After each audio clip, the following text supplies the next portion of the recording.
let me give a short background and then I'll go to specific of your own question. You know, yeah, very, very short. I'll make it snap. We don't have a whole day. You see, we've really neglected some basic, principles. Man, when you look at health of a man, man is a tripart that we talk about. Man, the spirit, the body, and the soul. This is what makes man. Apparently, we spend all our time and training in looking at the body. That is where, medicine comes in. Even that body, you have the biological first and then you have the physical aspect of the body. Now, what are you thinking about the spirit? What are you thinking about the soul?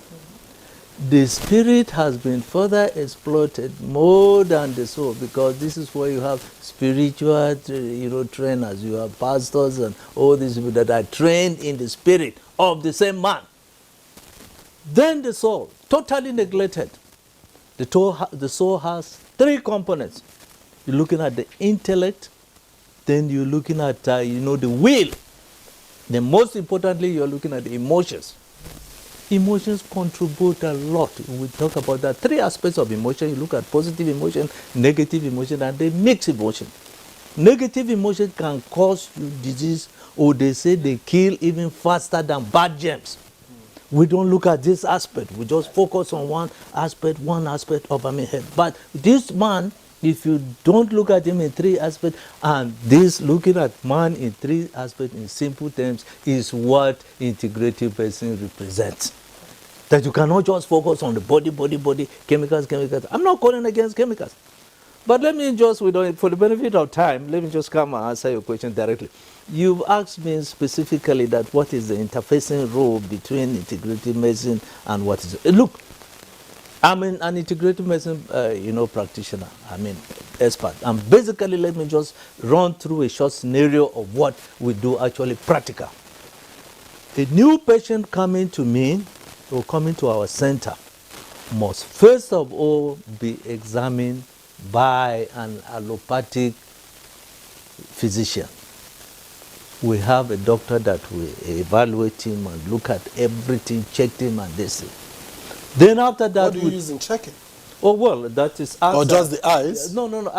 Ask the medical doctor for that. But it is complete evaluation. What we call cracking. You take his history, you take his everything. His whole so you deploy overall machines. history. Yes. And also in integrative medicine, because lifestyle is very important, we have a questionnaire that will take you over 30 minutes to answer.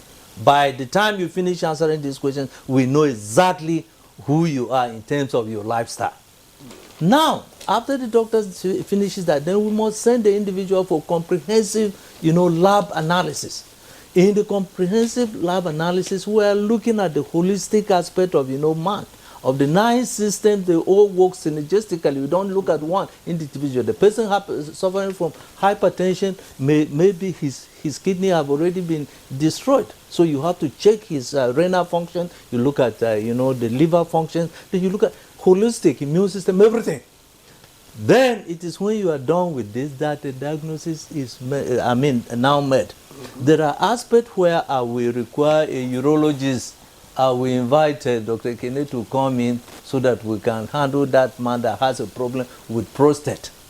And this is why I use my functional modalities of ozone therapy in combination with his knowledge and his skill. And we've been able to effectively achieve what we call prostatic ozone therapy that will shrink the prostate like this.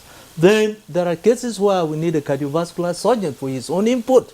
He comes in and then I deploy the principles of disease management and then treat the individuals. We're looking at the holistic. And there are cases where we use even counseling.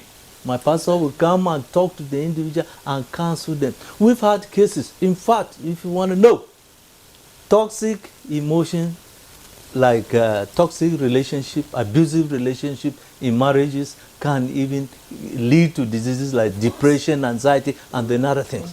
So we look at all these aspects, and that's why we say that the emphasis is holistic. Having said that, let me throw this quick one. You see, man has gone through different phases in his medicine. You know, when God created Adam and Eve, they were in garden, has to feed only on plants. Now, as life evolved, things became more complicated. Man now started thinking that, oh, disease came as a result of evil spirit. That is what they call medicine 1.0.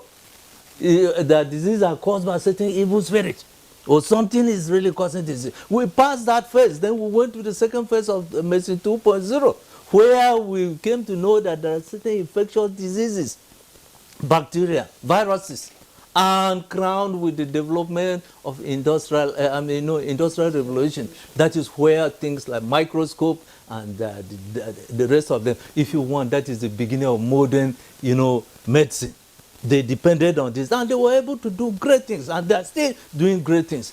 However, we came to the third phase now of what we call non-communicable diseases. It's more than just you are looking at infectious agents, bacteria that could be cured with a single agent with antibiotics.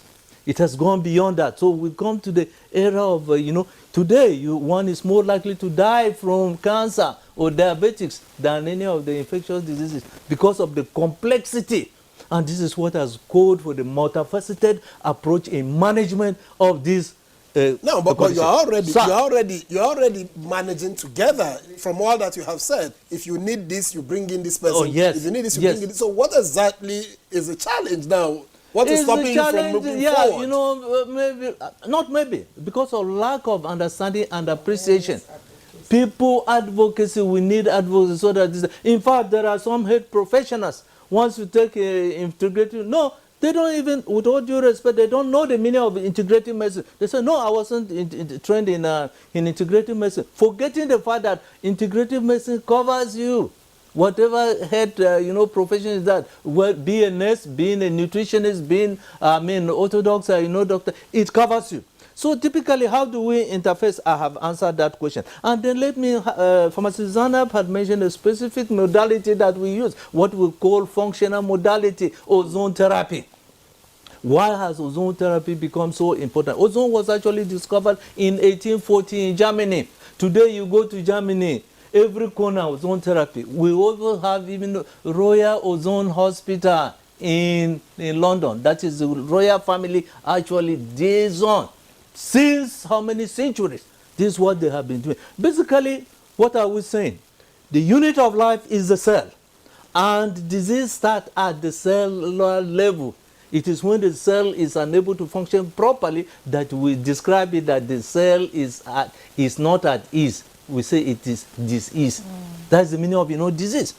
So we look at intervention at the cellular level, and that is where exactly ozone therapy comes in. What is ozone therapy? Oxygen delivered in its own special form that is able to give the cell its own energy. Cells like we human beings, they require energy, and once the cells start getting, that energy, it start functioning, it start working, and that's why you can say it is involved in many, management of, many diseases, plus the fundamentals of diseases, which I say detoxification, intravenous nutrition to drive our immune system. Thank you so much.